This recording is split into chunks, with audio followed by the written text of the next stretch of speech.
Sleeping Giant Provincial Park. However, we're not here to talk about Sleeping Giant. Right. It's just where we are right now. We have just left Thunder Bay, which is leg 6 of our epic Thunder Bay road trip 2025. Let's talk about where we stayed in Thunder Bay. We were with Christine and Chuck. Yes. On their driveway, which happens to be fully serviced, which was a nice little bonus.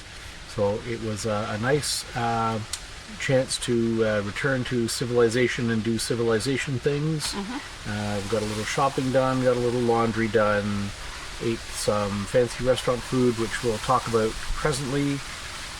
But along the way, when we left Rainbow Falls, we traveled along the north shore of Lake Superior, beautiful drive. We went through Nippigon and did a couple of interesting things in Nippigon. Nice little town.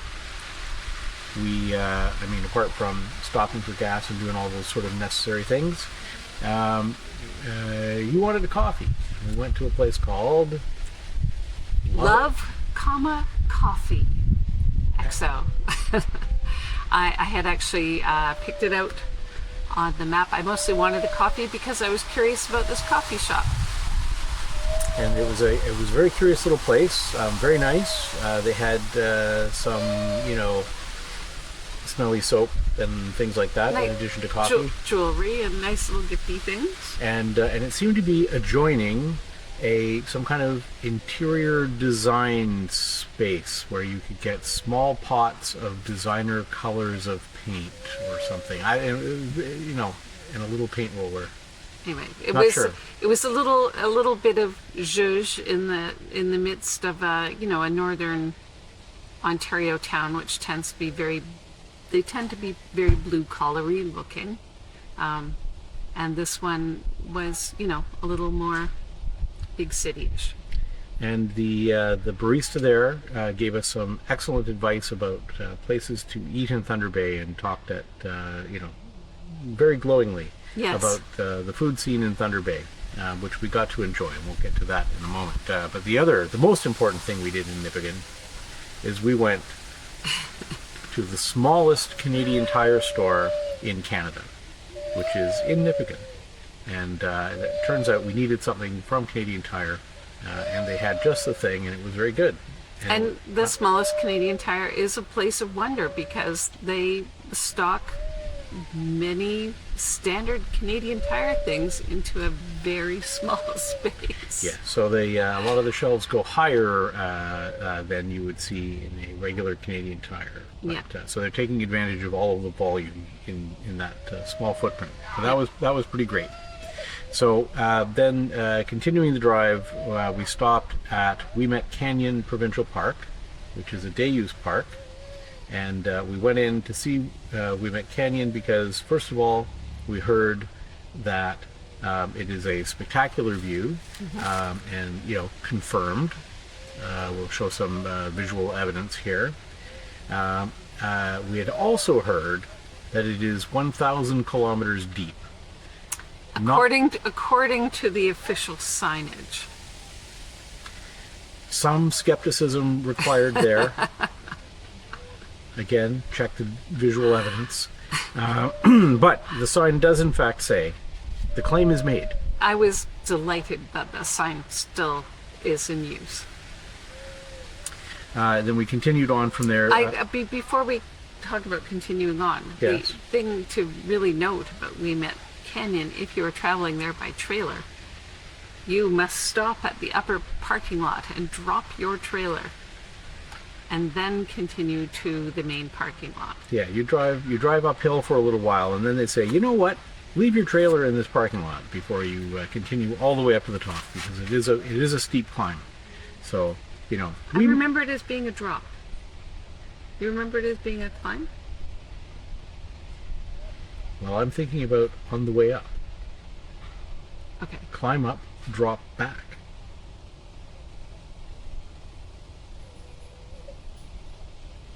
It is 1,000 kilometers.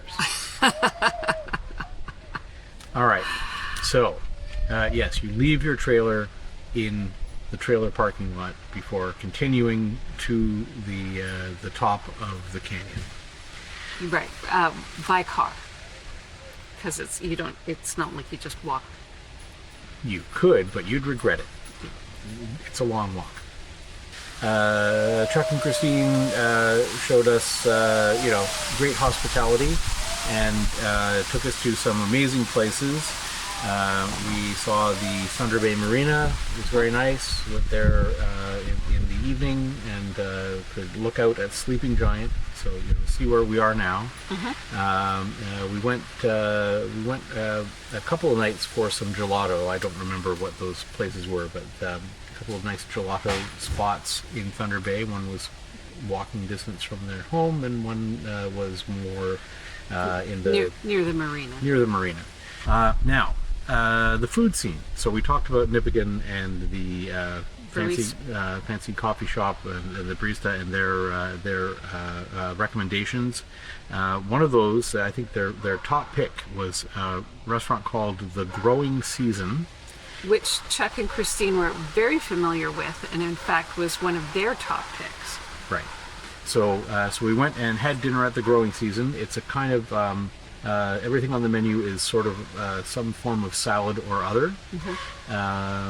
I think we both had something similar. It was like a deconstructed chicken quesadilla thing.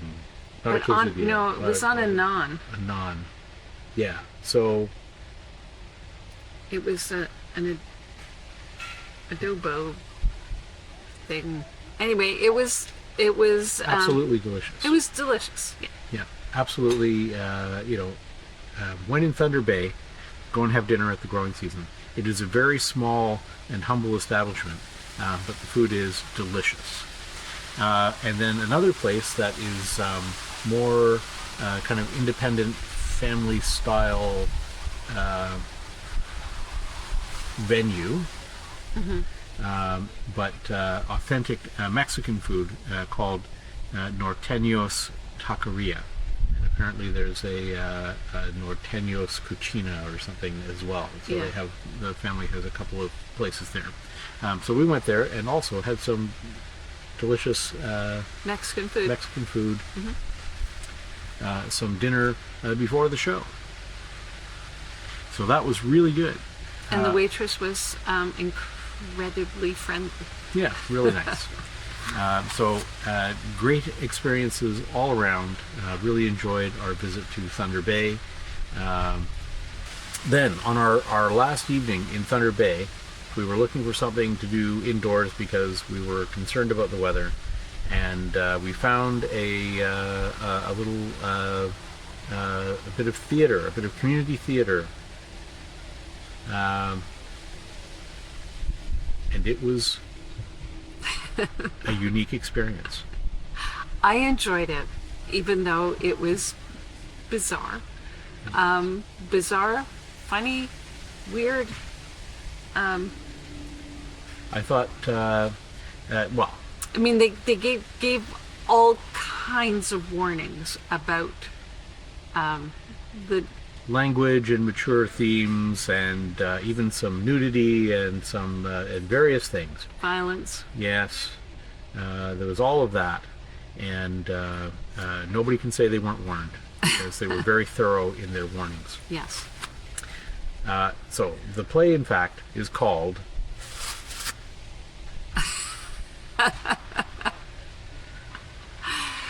which in the play is a nickname for the town of Moosewater, but nobody actually calls the town by its real name. They use the nickname. And yes, and hijinks ensue.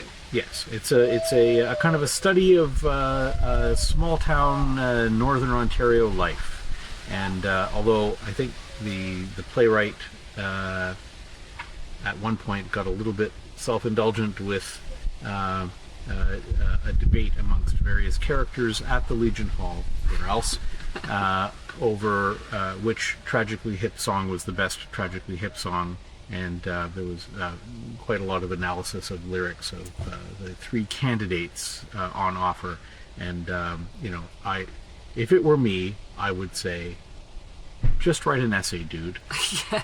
and trim the play up a little bit. But it was good fun. I think it was a lot for Chuck,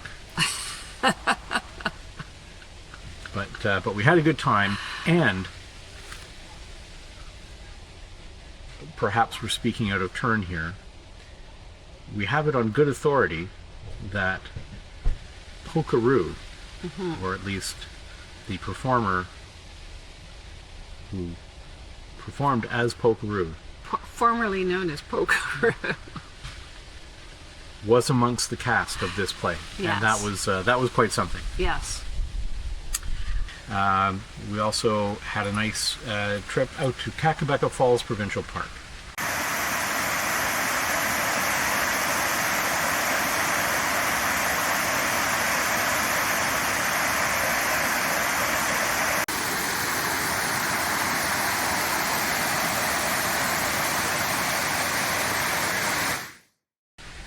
And I have to admit, I didn't realize that Kakabeka Falls, which I've heard of, it has an amazing reputation to which it lives up. Yes. But I didn't realize it was a provincial park, and that in fact you can camp there. So that was interesting, and we had a little quick look around at the campsites. Yeah, and where you swim, which is on the river. So you wouldn't want to swim out beyond the Boyd area because you come to a falls. The river leads you to a place, where you would become part of the show, which you probably don't want to do. You forgot the most important thing about the food scene in Thunder Bay. Ah, yes. A thing only available in Thunder Bay. You have to wonder why. Yes.